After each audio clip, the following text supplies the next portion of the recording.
Did you make any wishes for your birthday this year, Aries? Or maybe you set a goal in March or April this year, or had a vision, or allowed yourself to have a dream that you are not even sure was realistic. In any of those scenarios, you thought about the future, as you should have, and now the full moon in your sign that's happening on the 7th of October will let you have a glimpse into this possible future of yours. How big of a glimpse will depend on exactly how ambitious and or unrealistic your vision was this spring. I am Nadia, the astrologer for people who do not necessarily believe in astrology but enjoy hearing their monthly horoscopes. And this is yours for October.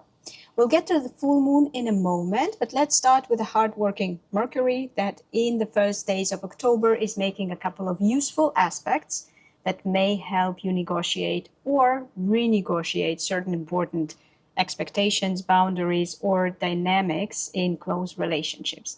Keep in mind that in order for the agreement to be sustainable, truly sustainable, it needs to take into account your own limitations as well as hopes and dreams. As much as it frustrates a good Aries person to no end that you do have limitations, ignoring them will not get you very far.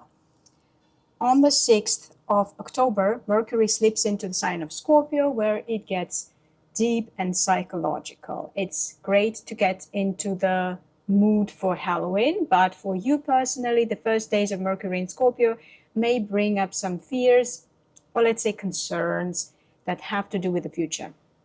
It's important to put those concerns into words, even if it seems like once you say something, it becomes real.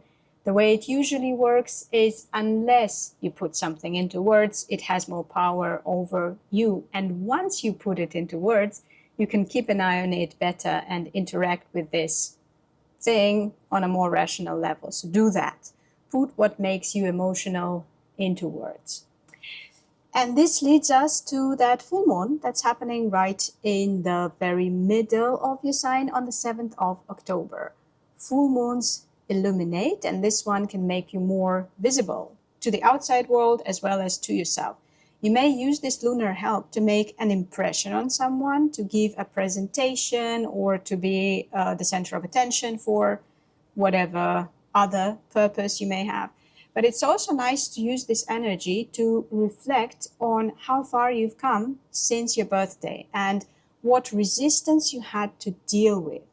Thing is, the most important astrological influence you are dealing with in the years of 2025 to 2027 is the strict planet Saturn transiting through your sign and demanding that you show some proof of work. So the most important, valuable thing you're supposed to do to achieve cannot come easily.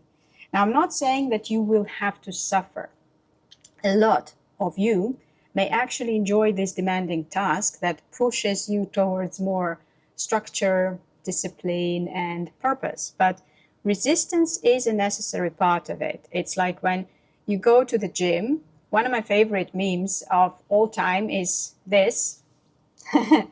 And it's hilarious because, well, a lot of us identify as lazy, but even to people who do this meme reminds that there is a part of us that actually takes pleasure in working harder and would be disappointed and frustrated if we go to the gym and work with weights that do not challenge us. Point is, Saturn has spent something like 3 months in your sign before it retrograded back into Pisces until February. It's not waiting on you as much now as it did in the summer months, when you may have encountered something potentially challenging, some mountain you're not yet sure you are cool enough to try to climb, some limitation you're not sure you're meant to transcend. Well, keep this thing in mind when you reflect on your life and where it's going on the days surrounding the 7th.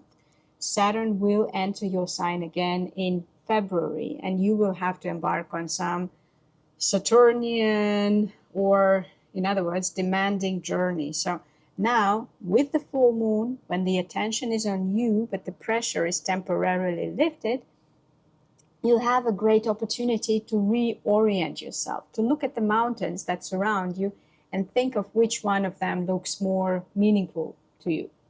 It's okay if you just want to celebrate yourself and whatever was good in the months since your birthday, but it's even better if you see yourself as the main character who is preparing to go on a challenging but meaningful journey. Remember, these forecasts are for whole groups of people. They may be great for taking a quick sense of the mood, but often what matters more is how transits are interacting with your personal chart and what your progressions are doing, which are basically your unique roadmap of development. That's what I look in private readings, and you can book one through the link above or in description. Back to your forecast. Now to Venus. It starts the month in Virgo, helping you enjoy the pleasures of life on a more or less daily basis.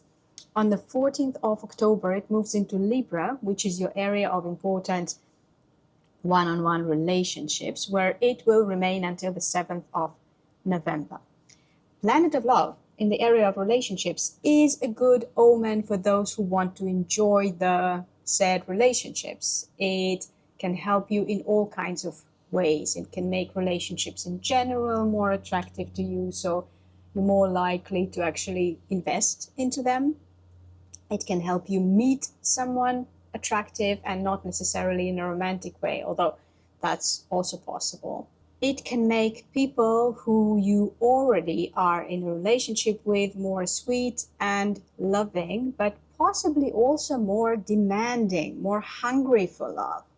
This Venus will set the stage for the new moon in Libra that's happening on the 21st of October. Again, Libra rules your area of important one-on-one relationships. New moons are for new beginnings, for turning a page, for starting over, or for making plans for the future. In your case, it has to be about the important relationships in your life. Now, I do not know your situation, but judging from the aspects this new moon is making, it's important that you can get real about yourself and about your needs in the relationship that takes up your attention around this new moon. So it's possible that you will start thinking or talking about it in the first days of October, when Mercury in Libra will be poking and stimulating you, so that on the 21st or a little bit after that, you and the person who is important to you may come to some agreement that's real and sustainable and that acknowledges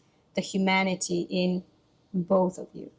Also, if you're single and you want to stop being single, all of October is amazing for meeting those potential significant others, but it's only after the 21st that it may become clear, more or less, if a new relationship has long-lasting potential. Then, right after the new moon, on the 22nd, Neptune, the planet of dreams, visions, and all things transcendent and magical, is retrograding back from your sign into Pisces. Neptune is one of those slow planets that in the course of the past few months entered a new sign, which was your sign. And so it's been one of the features of the new era that we got a glimpse of during the summer months of 2025, but that will begin in earnest in 2026. For you personally, Neptune is a transcendental shamanic creature that will be working with you until 2038, which is a lot of years, which means that the work it will need to do is terribly slow. It's beautiful and magical, yes, but you cannot make a project out of it. Rather, it's a background music that makes the whole experience that you're having a little more sublime, elevated, spiritual maybe. And during the time, Neptune you will have to spend back in Pisces. So from the end of this October until February 2026, this background music may stop or become quiet, which is a good thing if you need to think clearly, if you'd like to see things more objectively. And it's a bad thing if you want to feel like the movie about you has beautiful music. So if by the end of October you start feeling like it just started getting a little bit poetic and now suddenly the poetry is gone, do not worry, it will return full force in February. Use this more grounded time ahead of you to connect with your feelings or to process your feelings, especially strong, intense ones. The two planets that may help you with that are Mercury and Mars in Scorpio. Now, I already told you that Mercury enters Scorpio on the 6th of October.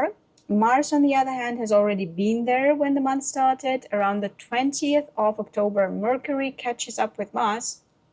And in the next 10 days or so, the two planets will form harmonious, helpful aspects to Jupiter in Cancer and Saturn and Neptune in Pisces. That is important and meaningful for you because the signs involved in those aspects, and this is Scorpio, Cancer, and Pisces, in your horoscope kind of rule the different facets of your inner emotional life. And the final 10-ish days of October, when the planets in those signs all aspect each other, is a brilliant time for you to give your feelings enough time, space, and attention. Try to really feel them, try to understand them, try to respect them. Do not try to instrumentalize this process. You are attentive to your feelings, not in order to deal with them and get more productive as a result. Rather, you are attentive to your feelings because they are your feelings. And yes, it's common for feelings to change and morph into some other feelings once they are properly experienced and acknowledged. But this shouldn't be your goal. The planets can and would like to help you to get in touch with yourself, but they want you to approach this sincerely. Finally, one of the planets that takes part in this combination, Jupiter in Cancer, will also be aspecting Chiron in your own sign for most of October. Chiron is the asteroid of woundedness, of healing, of healers, and of the wisdom that we can get in touch with as we work with that in ourselves that hurts, that's wounded. Chiron has been working with you since 2018 and it's almost done working with you. By now, you're guaranteed to know if something hurts in your life, your body, your psyche, and you've probably either made it better already or you are working on it. You have probably learned a few things along the way, but it is Jupiter, the planet of wisdom and sense-making, activating Chiron this month, that has the potential to make it all make sense. In other words, if there's any wisdom to be found in your healing journey of the past couple of years, this October is the perfect time to find it.